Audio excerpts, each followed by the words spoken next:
rentabilité, digitalisation, ce sont des mots. Mais derrière ces mots, il y a également sur le terrain une déshumanisation des services aux voyageurs, dont une partie effectivement reste à quai. Monsieur le ministre, je n'ai pas d'autres mots.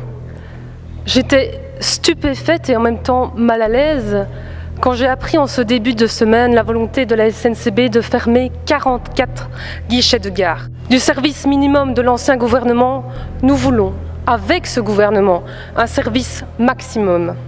C'est un coup dur. C'est un coup dur pour la mobilité dans les régions rurales et semi-rurales.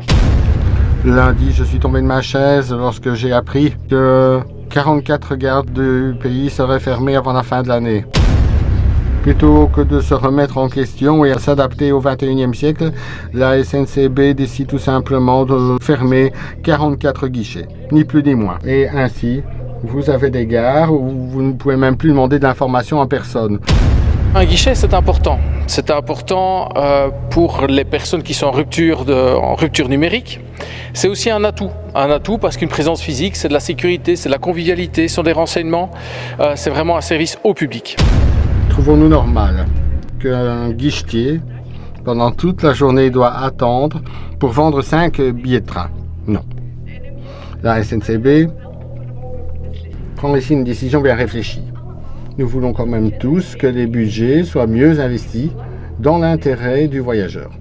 Monsieur le ministre, un plan qui prévoit la fermeture d'un guichet sur 3 ne tombe pas du ciel. Il aura sans doute été précédé de travaux préparatoires. À la fin de l'année 2020, il était déjà discuté au sein du conseil d'administration de la SNCB, en présence d'ailleurs du commissaire du gouvernement, quelqu'un que vous avez nommé, quelqu'un de votre parti et qui n'avait pas formulé d'objection. Formellement, pour répondre à vos questions, ce point a été inscrit à l'ordre du jour du conseil d'administration de la SNCB de la fin du mois de novembre.